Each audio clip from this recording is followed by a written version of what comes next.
To make this kind of a discussion, and we're going to have everybody, if you can, come down close on and make it more interactive. I think that's a good way for us to approach today's brown bag, and we'll be less formal than we ordinarily are. Betsy's here. How many of you don't know who Betsy is? All right, one person.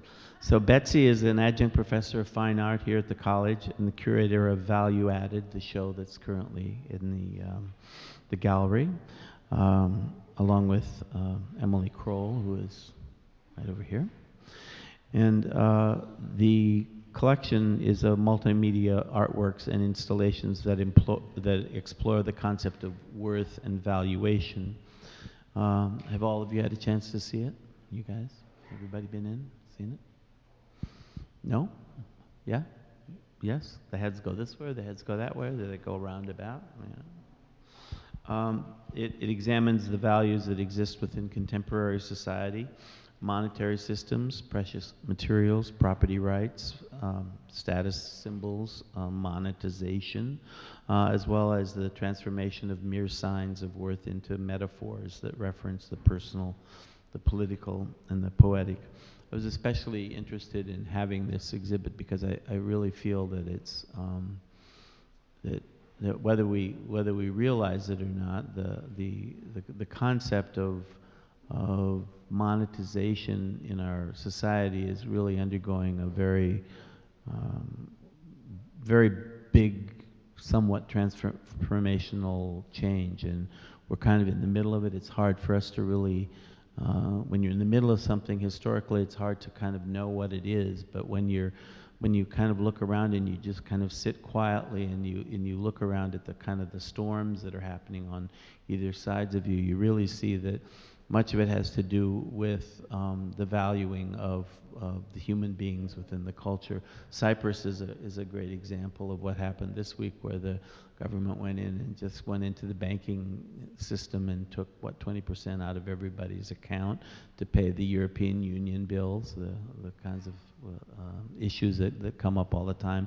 And the arguments in Europe over the euro, whether or not to go with the euro or to go with the euro, and the arguments that happened with Germany when Germany when East and West Germany combined, and how that the Western German value currency had to build up the Eastern German currency, and it took years for that to happen before to try to balance out the way people felt that they were in fact valued as a society and culture when you look at it. So it's a really important opportunity that we have to think about these things, and as we look at even today with the whole issue of Occupy Wall Street and the idea of what's going to happen with the changes in the way we look at climate change. There was a really wonderful guy talking last night on not Bill Maher, but Moyer, Bill Moyer. There's the difference. There's a big difference. And he was discussing the fact that the valuing systems that operate, that make decisions for us, are run on cycles that are not necessarily indicative of the longer-term benefit of our culture. Those of you that were at the panel and heard Randy Solomon talk about that, he was really bringing that point home. But what this gentleman was talking about was that basically it's every 3 months is the cycle of the corporate community to see whether or not you've made a profit. And it's in the election of our officials, it's every 2 years, or it's every 4 years, or it's every 6 years. In the political process, runs that the valuation has to show some merit or value within that period of time, or people aren't going to affect change, and that ultimately the bigger issues that we're facing right now have to do with whether or not in 2050, whether some of you people who who will be at that time maybe having families and children will be facing huge issues about climate change that we aren't valuing, or that it hasn't been enough merit has been put into it. And you'll see some of the art in the exhibit that talks about this, and you'll also have an opportunity, I hope, to talk to your peers about this as you see the exhibit. So I'm going to turn this mic over to Betsy, and Betsy, you're going to introduce our speaker. Okay. Thank you. First of all, it's my honor to introduce Caroline Woolard. I met Caroline when she was a student at the Cooper Union, and always insightful and energetic person. I remember one of her works in particular, which she's going to show you a little bit of it, but she was making these seats, and these seats were beautifully crafted, and they were portable, and they were meant to go on city infrastructure so that she could have a more spontaneous and democratic spot for resting. It is that generous spirit that has always inspired me about Caroline and her work. And so I'm not surprised that she's gone on to be part of bigger and more revolutionary things such as Our Goods and Trade School. Trade School, by the way, is an international phenomenon that will have its first conference of sorts at the Queens Museum in 2014. Caroline and her collective have received numerous awards and grants, such as the Rockefeller Foundation Cultural Innovation Fund, a grant from the NEA, and her collective has been included in numerous exhibitions, such as the Living as Form show organized by Creative Time. She has been awarded several residencies and fellowships, such as the MacDowell Colony, Oxbow Residency, and has received an ILAND grant and is currently a fellow at IBEAM. Her work has been included in numerous exhibitions, and she has had solo shows in the Chazen Gallery in Providence, and more recently at UMass Amherst. She's been invited right now to work with the educational department at MoMA in their Artist Experiments project, making museum resources available to artists. Her piece, Work Dress, is currently on view in our exhibition Value Added across the way in the art gallery. Please join me in welcoming Caroline Woolard.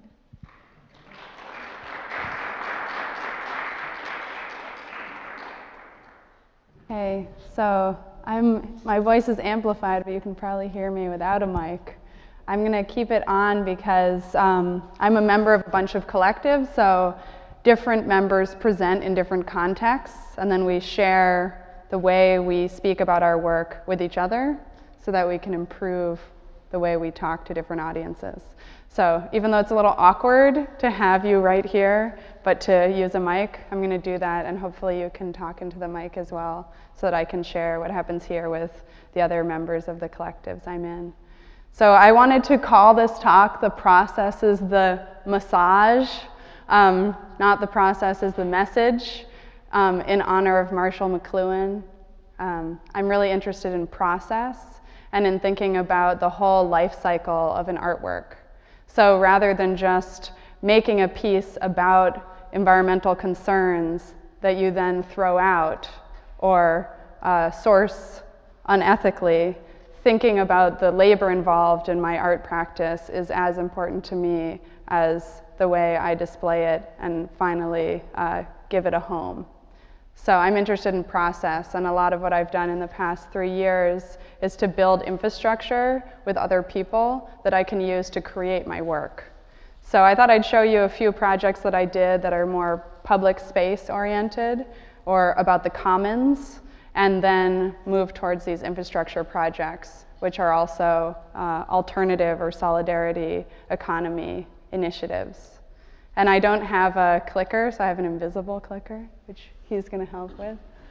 So I make a lot of things. I make furniture and clothing and tools, but the goal with all these projects is to engage participants in practices of mutual aid, which I see as the voluntary reciprocal exchange of goods and services.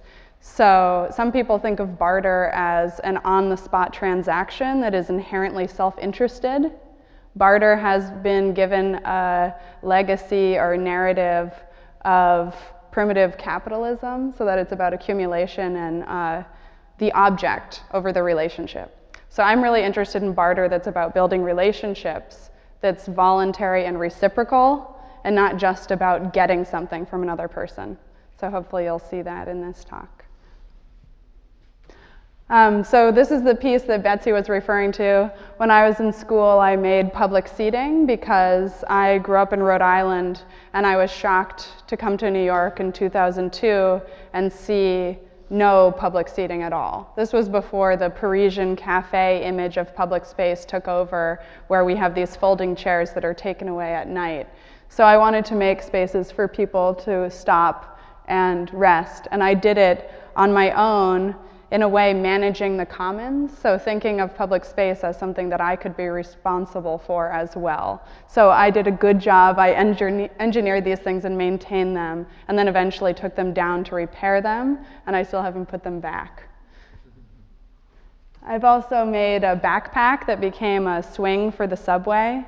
So this was taking the logic of a backpack. The material reality of a backpack is that the cordura that you use for your straps is strong enough to climb with, and yet it's just used for backpacks.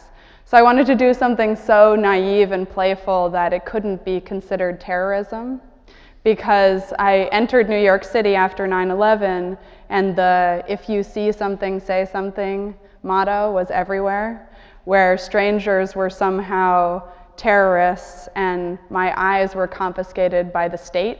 So if I saw something, it should be a report to the police rather than an encounter with a potential collaborator, friend, or neighbor. So I made this swing, and then if someone wanted to use it, I'd let them. And it usually instigated a dialogue about public space post 9/11. I've also made projects in cemeteries. This was one for a forgotten founder of Rhode Island School of Design, Albert Jones. He was an unknown philanthropist who actually helped RISD start. I'm from Rhode Island, so I wanted to commemorate him. And I worked with a historian to make this ritual. I've also made projects for Mother Ann Lee. She is a founder of the Shaker spiritual movement in this country.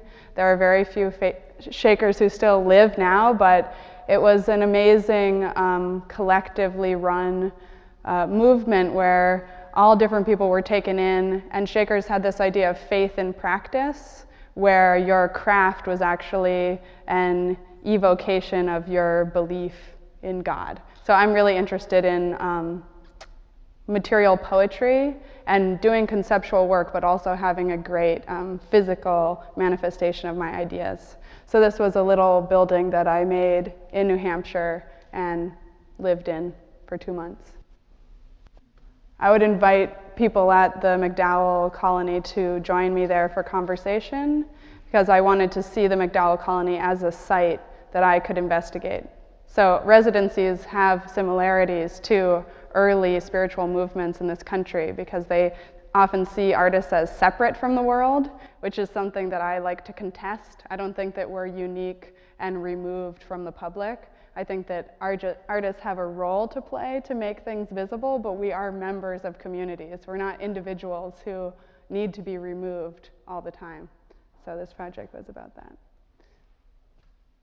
And the last project I'll show you before I talk about infrastructure is the show that I did at a gallery in Rhode Island was actually in my high school.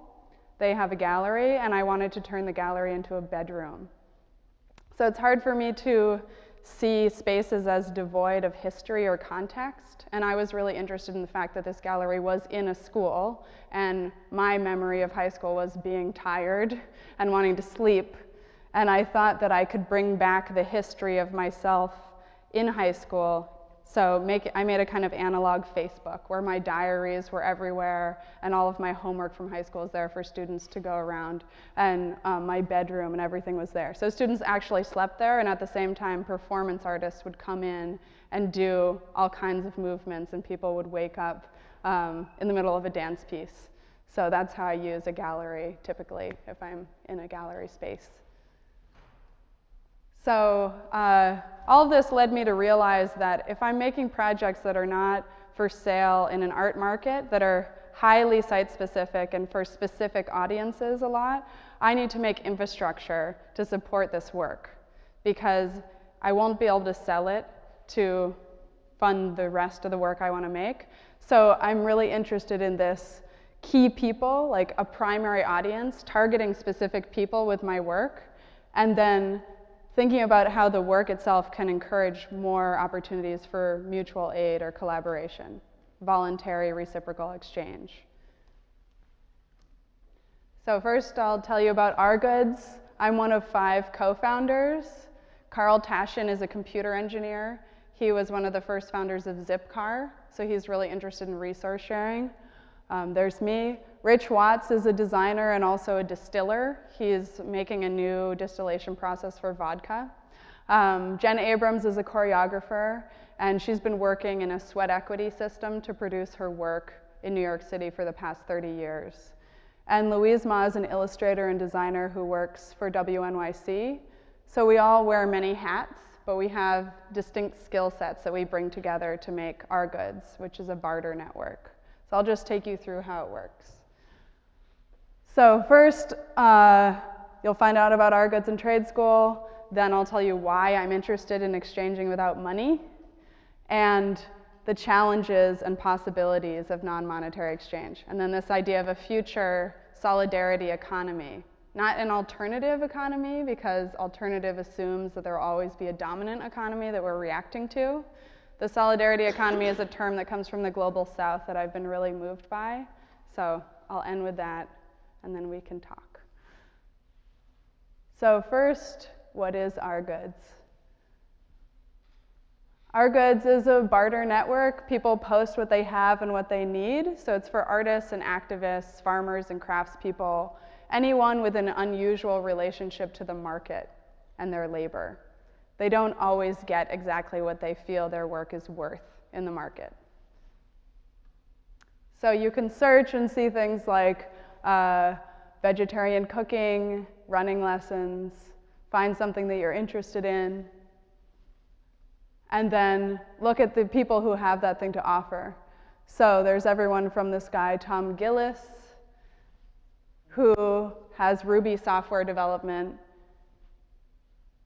to someone like Rati, who is a motivational speaker and also a pole dancer.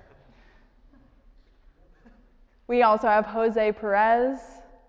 He does physical combat, stage combat, and Sam Eckertzel, who's a boat builder. So I'm interested in the fact that you can have someone with CNC fabrication right next to motivational speaking. And all you do is connect to that person and make them an offer. It's intentionally open-ended. We're really interested in the subjective nature of value and the potential for 2 people to determine what their work is worth together. So rather than saying that your work is automatically $10 an hour or that every hour is equal, we want 2 people to find themselves in a conversation about value.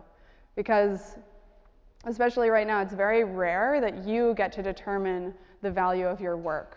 You're often in a job where you have a wage, or you're making work in your studio, but you have no idea what it's worth. So this is a moment in a barter where you have to think about what your work is actually worth to someone else, and to factor in your desire to support each other, so that it isn't just about getting as much as you can. It's about acknowledging that the other person has needs and that you are capable of helping each other get your work done. So we also have a rating system. This is highly contentious, but we decided to do it because people should leave feedback. When you have a large system like ours, where there's at least 2,000 people using it every day, you need some sense of accountability. So rather than numbers, we use colors, and people can tell each other how it went. We've also done community notice boards where the internet is not the best. So this is one way to get people to share their skills with each other in an in-person setting. We also do events with farmers because we're interested in seeing the land, the sun, and the soil as real wealth. So how can we go back to the things that are abundant, like crops, and trade them for our artwork? So there are more and more farmers in Union Square that are interested in trading graphic design and artwork for shares of vegetables. And we've been developing this for the past 2 years. We also started something called Trade School. So out of Our Goods, which is a one-to-one barter network, we realized that some people have skills that they want to teach other people, but you don't need to teach one-to-one. You can teach to 15 people or 20 people. So how do you organize a barter when it's between a teacher and 15 students? And this is the model that's become internationally popular. So the reason we started it is because of situations like this, where we realize that we live in an information revolution where you can find lots of this online, and yet you're still in the room sitting here staring at me. So at Trade School, we recognize that this is often very boring. And while you're sitting here, you're probably wondering what the other person's thinking, and you're used to chatting with each other, but now you're isolated in a lecture hall. So why go to class in person when you can access all this information online? This is a real problem right now. So what we decided is that it's because you want to meet other people. It's because you can build connections that you couldn't build on the internet. And it's because you want to get your hands dirty. You want to remember what it's like to have a tactile experience. So we teach things like composting. And you want to connect to networks that you might not have access to otherwise. I think a lot of people downplay the importance of class mobility in school. And so a lot of Trade School is bringing teachers who teach at Yale who are interested in connecting to New Yorkers who don't have a college education and giving them job opportunities because they've met in person and they trust each other. A lot of the issues we have at Trade School with online learning is that it doesn't recognize the ways that people are really segregated and actually still need to meet in person to build trust, to get opportunities. So for Trade School, we like having a range of teachers who can bring more students into the opportunities that circulate around them. We're also interested in debate, so hopefully we can get there, so it's not just a monologue. Sorry for that. And we're interested in organizing Trade School as a collective so that the organization itself reflects the values of the classes. So the reason we started Trade School is all those things, but it's also that when you go to school, you learn as much about the structure of your education as you do about the content. So if you're in a classroom where your voice is not heard that much, and you're always responding to assignments rather than democratically making decisions, you're being prepared in some way to be an employee rather than a member of a collective business. So in Trade School, we're interested in discussion-based classes as much as possible to think more democratically about education and also to organize as a cooperative. So Trade School is a cooperative. It's an open source model, so anyone can take our barter-based learning software to coordinate classes around the world. So this is one class. We have classes on everything from Baudrillard to making butter. We make furniture for the class because we're artists and we believe in reordering desire, so not just in terms of the idea of the school, but also in the details, the material reality of the classroom. And this is the way it looks. So if you want to join a class, you read about it online. We also have flyers. You give your information and say what you can bring, and then it spreads. So now we have schools in all of these places. People contact us every week to start organizing a new trade school. And we have one member from all of these schools in something we call Trade School Everywhere, which is a meta group that has been building since we found out that the Queens Museum will actually gather us. Because up until now, it had been all Skype conversations and email chains. So we want to find out how all of the organizers in different cities manage their responsibilities collectively, and also how barter works in different cultural contexts. Because we hear stories like that in Milan, they don't like serving coffee or tea because it makes people feel uncomfortable. That's what they told us. I don't know. We always serve tea in New York, just to make it more of a home-like experience. But anyway, these are all of the trade schools so far, and we also have trade schools within schools. So at SUNY Purchase, they have a trade school in the school. So if you're interested in starting one, we can give you the software and talk about how to collectively organize a school. Those are some of the logos people have made. We started with this one designed by Louise, and then people make their own and modify it as they wish. And these are the basic principles. You can find them on the website. So those are two really big projects that I helped found because I felt that I wanted to learn in a non-traditional way, and I wanted to get my work done through a kind of critical exchange where I thought about my labor and the labor of other people in New York in order to get work done. I didn't just pay people because I didn't have enough money, and also because I felt that I wanted to get to know all the artists around me and create relationships. So that's one way to do it. So I'm interested in non-monetary motivations for making work.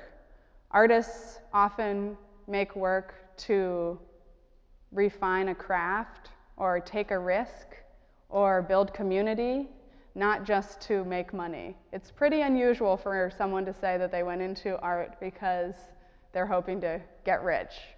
So we need to remember that and honor that in each other.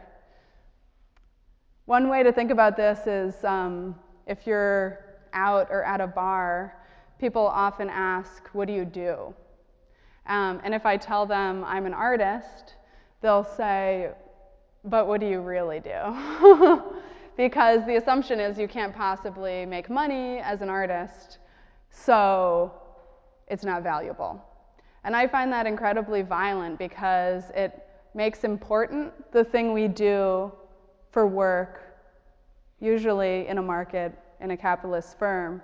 And it makes all of the volunteering work we do, the work we do tending our CSA or community garden, the work that we do for love, the work that we do to help each other. All the things here that are, this is supposed to be an iceberg, all the things that are under the water are often unseen or undervalued. And so this is from the Community Economies Collective, which is a group that I found out about when I started researching barter and thinking about all the ways that barter brings out motivations that might not be honored otherwise.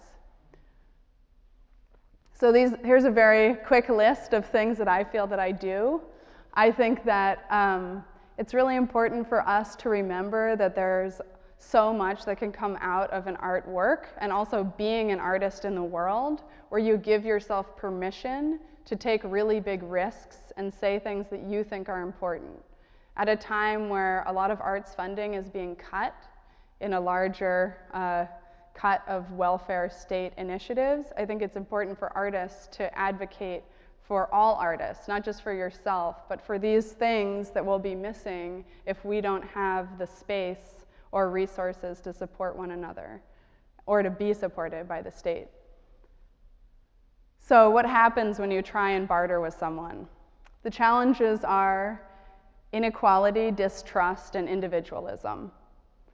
When we first made our goods, I thought, oh, this is a tool that will transcend history. So I made this slide to remind people that if you make an infrastructure project, it's impossible to transcend history. So when you go into a barter, all of the privilege and oppression, the ways that you have been dominated or dominated other people, comes out again. So you might think, oh, I'm bartering with you, and therefore you'll value my work. But actually, sometimes when you meet another person and you're trying to determine what your work is worth, you get hurt again because they don't value the thing that you think is so valuable, especially if it's something like childcare to legal services. Will this be a moment where those things become more closely valued or not? So we've been doing a lot of workshops in our goods about the reasons people enter barter agreements, which are hopefully as much about mutual aid as they are about self-interest. Because otherwise, if you're just out to get as much as you can for yourself, you won't build a larger movement around resource sharing. You'll just get something for yourself, and the other person might not ever barter again. So this is a big thing to remember. And another common debate we have is around the fact that barter is about private property. So if you're interested in sharing or gift economies or the commons, barter is not necessarily perfectly paired with that because it assumes that I have something that's mine. I have property rights or control over my own labor that I can trade with you. The reason we decided to go with barter is that we think it's important for artists to consider reciprocity and get clear about their expectations. So gift giving works really well in a small group, like in a managed commons, where there's the shadow of the future, the idea that you'll see each other again. But if you're extending out further beyond people that you know or might ever see again, we are interested in barter because you have to say what you expect. So it's a practice between gift giving and a market where you have to be clear about expectations and try and move towards reciprocity. Often barters become like gifts and are more nebulous. It's not as clear what the expectation is. But especially in New York, we felt that it was important to start in this city with clear expectations, or else people were worried they'd get burned. But often people use our goods as a gift infrastructure, and they help each other without asking for something in return. So what are the possibilities? For me, this quote guides a lot of what I do. Paulo Freire is an amazing educator. Hopefully you know he's dead. You know his work though. Action without reflection is blind, and reflection without action is impotent. So the idea is that if we only act, if we only barter or try alternatives without thinking about why, the motivation or the intention behind it, it might fall flat. You might have a bad experience once and not think about barter as a kind of practice that you have to get better at. And if you only reflect without acting, if you only read about alternatives or think about alternatives without trying them out, it'll be slightly impotent because nothing will actually happen. So it's important to not just read and not just act, but find a praxis in the middle where you think while you do. So again, here's that iceberg. This is from the Community Economies Collective. They say, economies don't just produce goods and services. The ways we meet our needs together is also the way we produce our identities and know ourselves. So if you never find yourself in a situation where you can ask someone what they actually do with their time, what their work is, it's strange to imagine what kind of person that is, but it happens all the time. We're often selling products at work that we have no control over. We can't determine the price, the labor conditions, or really anything about the products on sale. So for example, if I try to barter with someone at Walmart, it'll be impossible because they have no authority to determine whether or not the object is less or more, and they are not related to the actual production of the good. So as an artist, I'm really interested in the way that I'm in control of my work, my labor, when I make something. And it's a rare position, it's a rare subjectivity to have today, that we actually are in control of our labor and we can determine what we do with it in the studio. And I want to honor that in other artists and farmers and designers and activists, because it's very unusual to go through the whole process with a work and then be able to determine what you want in exchange. So I'll just show you this really quickly. This is Louise Ma's illustration to try and explain the difference between market exchange, barter, and gift. I used to think it was on this continuum. A lot of economic anthropologists put barter in the middle between gift and market exchange. But actually, they're three different beasts altogether. So if you think about it in terms of capitalism, this is Louise's distillation of things that I've said to her. There's a force that's pushing on you, and what's happening is when you give money, you get an object immediately. It's on the spot. The time frame is very short. If you think about the social norms around gift giving, there's a different kind of pressure. It's not the market, it's more nebulous. So when you're giving a gift, there's some kinds of expectations around what you might give, but it's hard to determine exactly what it is. So something is given in terms of the time scale, it might not ever be reciprocated. That's one major difference between working in a market and working in a gift mechanism. And then if you're bartering, what happens is you can see who your barter partner is, and then there's you, and you start talking about what something might be worth. And it keeps going, and it's much more like this, back and forth in time between the two parties. So when you compare it to the other options, it's a lot harder. A barter takes a lot of time, and you have to want to talk to the other people over and over again to figure out what might work for both of you. So it might not be clearly reciprocated exactly when you thought also. We like to be clear about that.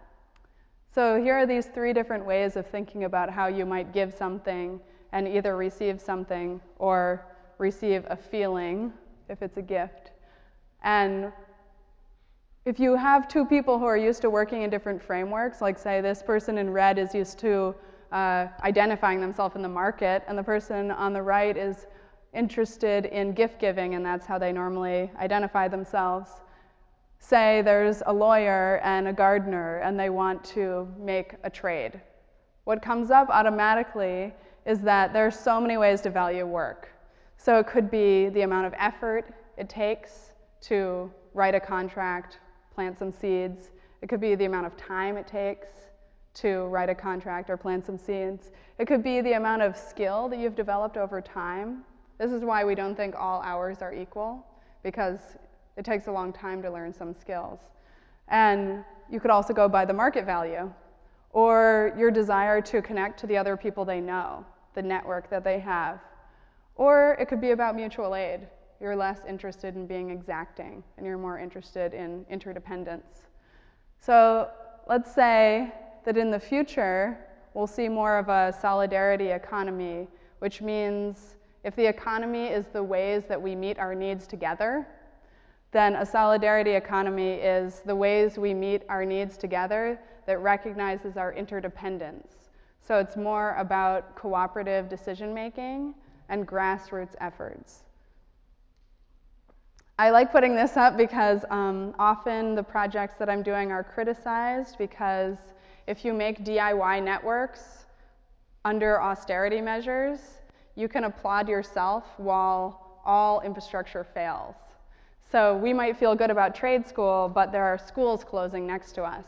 How can we reconcile the fact that we're in the midst of a crisis and our small initiatives are moments of hope, but they're not necessarily taking responsibility for the larger picture?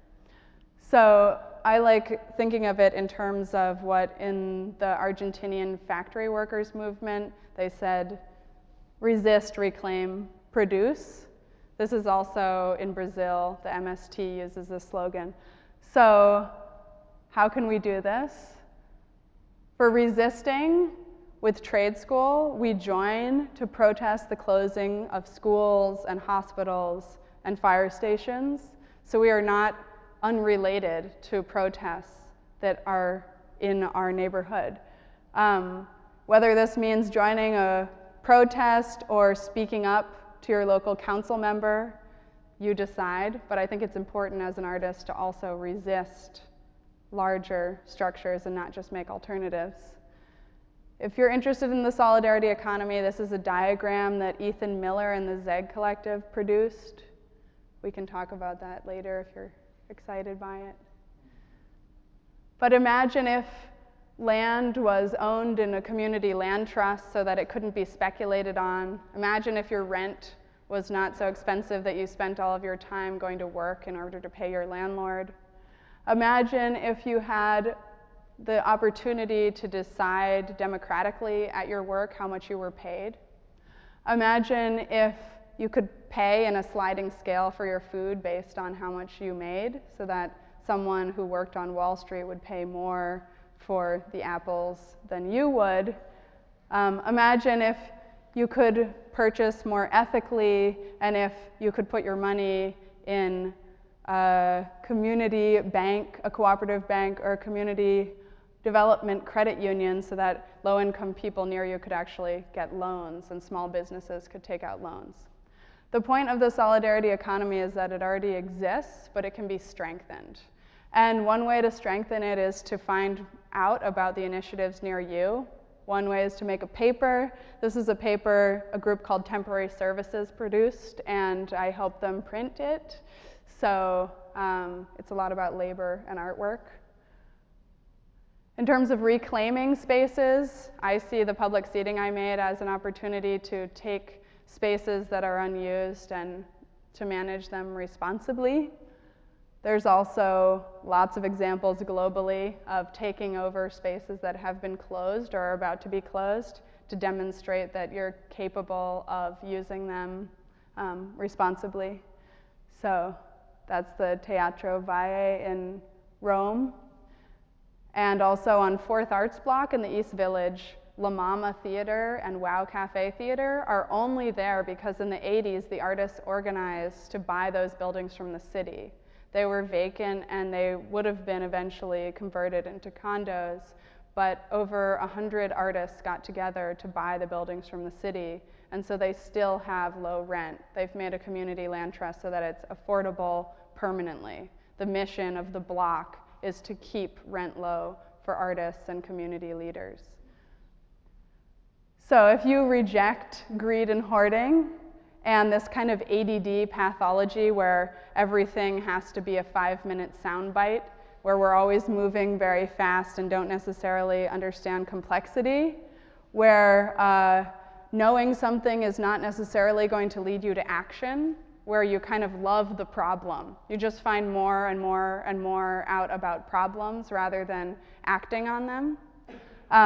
If you're not into worker exploitation or infinite consumption with finite resources on the planet, I think it's important to think about sharing power in groups. And I can talk a lot about that because obviously I'm here on stage right now and not other members of collectives I'm in.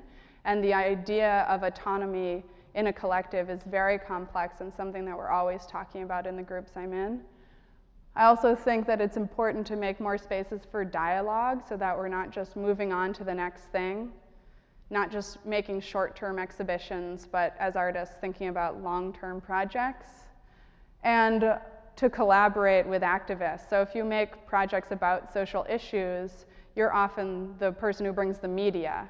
But then once you have a participant who's interested in this topic that you've gotten them all riled up about, where do you send them? I think if artists can collaborate with activists and organizations that are there for the long haul, when they do a small project about an environmental issue, they can send interested individuals to those organizations. So they're the media generators for long-term change. I also think it's important if you're an intern to consider that a barter, so that you're clear about your expectations with the person you're working for. Even if you aren't paid in money, you can be paid in information or knowledge. So if you aren't learning something as an intern, I think it's very important to consider having that discussion with the person you work for. And like I said in the beginning, to think about the materials you use in your art, the life cycle that you're creating. So this is also my reaction to this book by Mark Fisher. And I don't remember the title off the top of my head, but Mark Fisher wrote this book. I think it's called something with capitalism in it. And I can send it to you in a PDF if you're interested. So the last part is what can we actually produce? So if we're resisting the closing of schools, we're reclaiming spaces that are empty, what are we producing? This is a piece by a woman named Germaine Coe. It's a currency based on promises that I find very beautiful. And again, how can we think about producing initiatives that are part of a solidarity economy? For me, I think we can resist and reclaim, but we need to create infrastructure so that we understand how to be cooperative. We have very few opportunities on a daily basis to take seriously our ability to make decisions together and to think of ourselves as people who are less interested in hoarding and individual greed and more interested in seeing ourselves as members of communities. So I think that we can make networked infrastructure be more collaborative and find economies of abundance by looking at what we already have in the room. Marcel Mauss said, "Society pays itself in counterfeit money of its own dreams." So I was trying to think about the counterfeit money of the dreams that I have. And for me, it's collective infrastructure. So I think if we dream of shared power and mutual aid, we should pay ourselves with collective infrastructure. So now we can open it up. Thanks.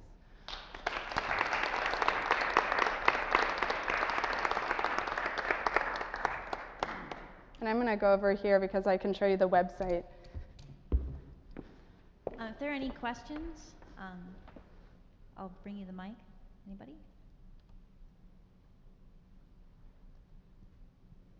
Just so you can see, this is it live. Yeah. Caroline, I'm going to open up with a question. Sure. When you're ready. Are you ready? Yes, I'm ready. Okay. Can you talk a little bit about, I know we talked a little bit about this on the train, but can you talk a little bit about the difference between working in a collective and being an individual artist? Sure. I'm just going to put this in full screen. Yeah, I'm going to come back down here. That's too far away. Yeah, I do both. So sometimes I work autonomously. Sometimes I work as a member of a collective. For me, collectives are just a great way to get things done because I would never have been able to make our goods alone. I'm not a computer engineer and I don't want to be one. So it's a way to pool resources and do huge projects that would be impossible as an individual. But at the same time, you have to get really good at running meetings, facilitating meetings, listening to other people's ideas, and not owning everything or micromanaging it. So it's been a long process, and I like working in groups for the long haul so that you can build a lot of trust. Trade School's been together for 3 years now, so we're able to go off and, like, say, for me, do a project at MoMA alone, and another person's doing a residency at the McDowell Colony right now, with the trust that we'll bring that experience back to the group, rather than running off with the cultural capital of the group to never look back.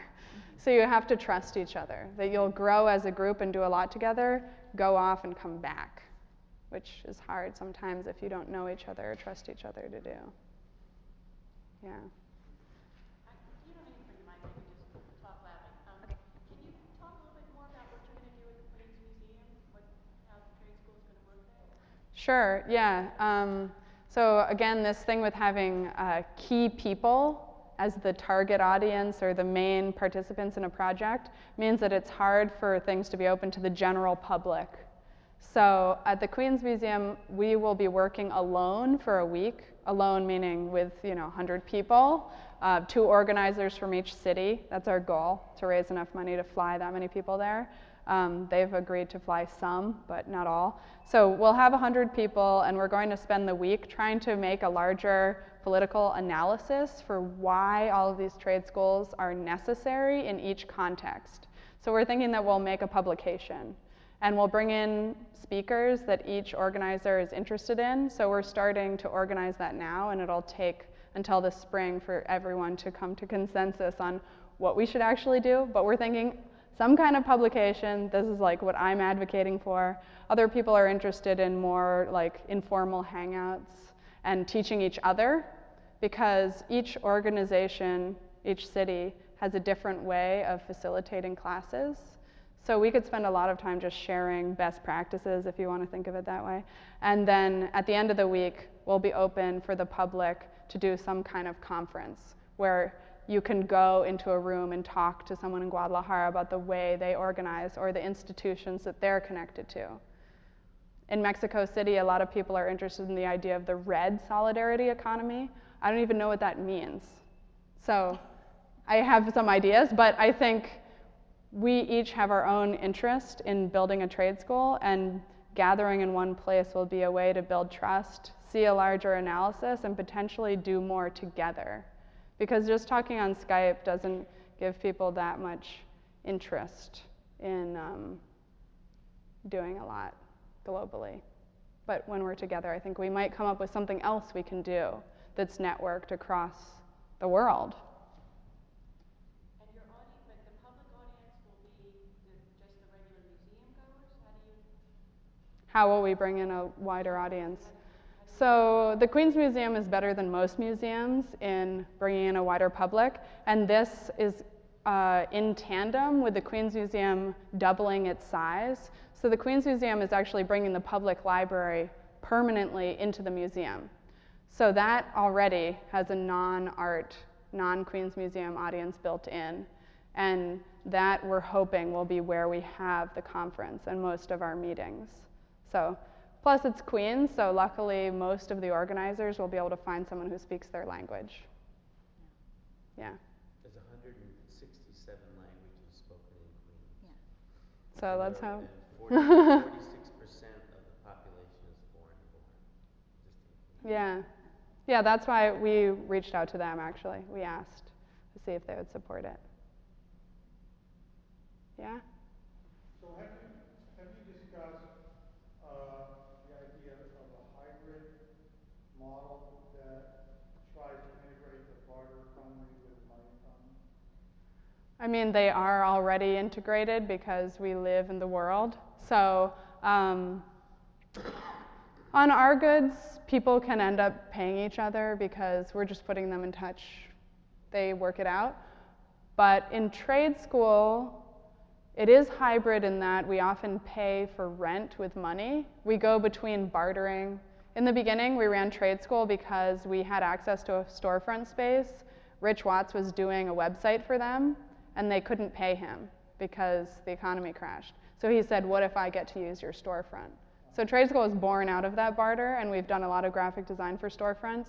But yeah, I mean, we have to pay rent. Our goods runs on grants, because if we don't pay ourselves some money, it will always be on the side after work.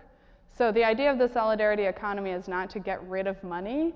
Obviously, we need mediums of exchange, but it's just to think about how to manage businesses more ethically and more democratically. So trade school and our goods operate as cooperatives, and we're interested in shared decision-making power because we think that helps us not exploit each other. Yeah, but it's always hybrid. I have to pay rent, you know.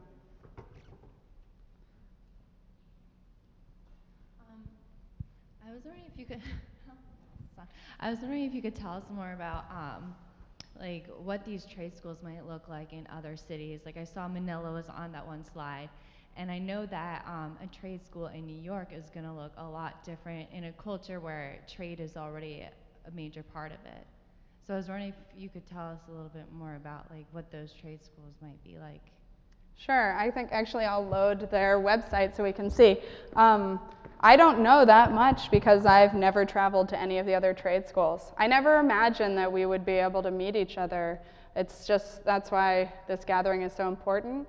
I know, for example, in Guadalajara, he posts things on the internet, but none of the students look at the internet. He does it because it's a record. So he's always using flyers. This one organizer named Daniel is the person I talk to the most.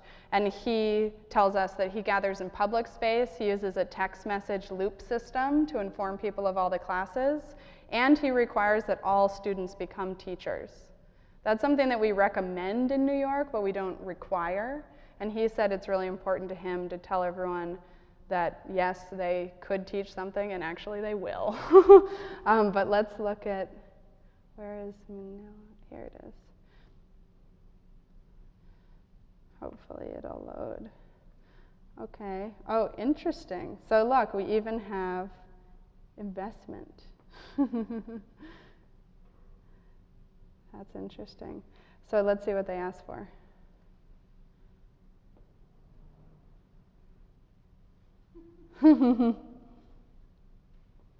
So yeah.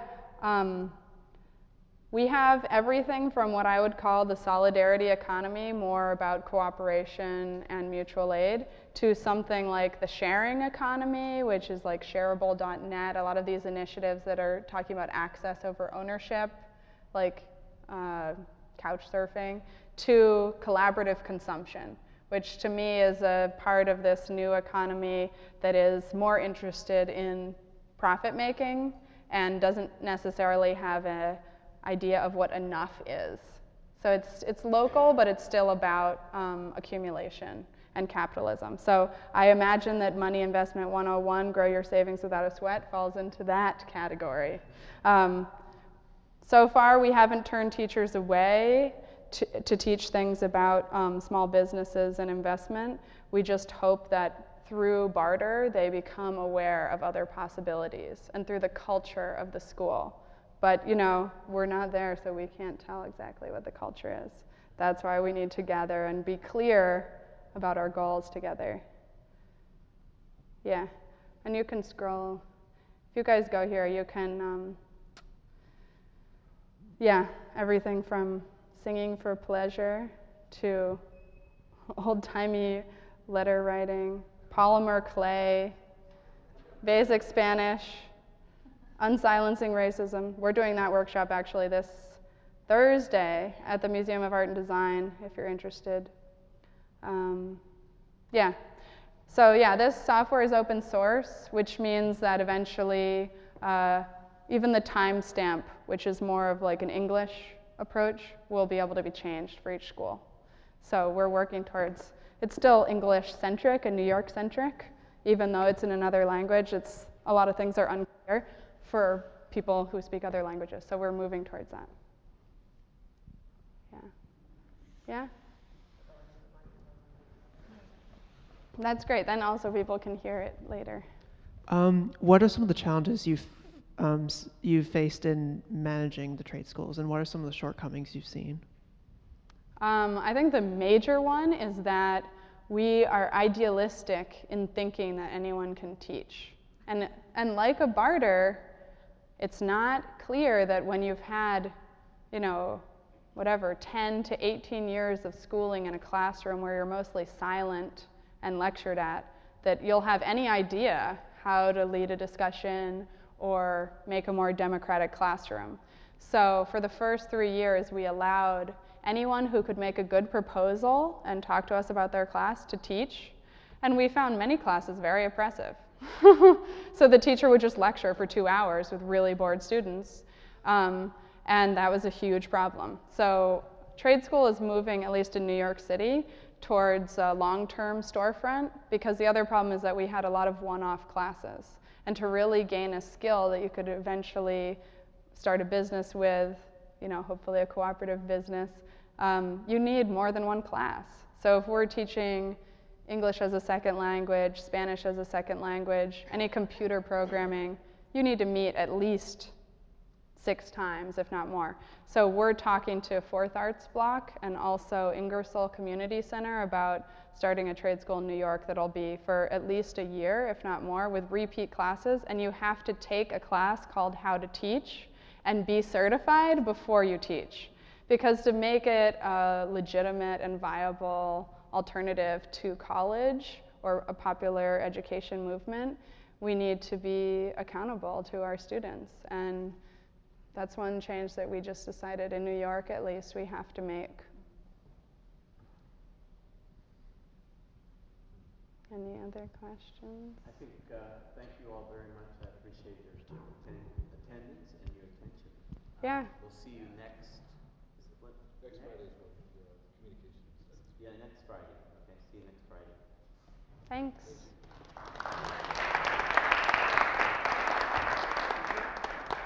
And you can join our goods. If you want to trade with people, it works. You can get on the system.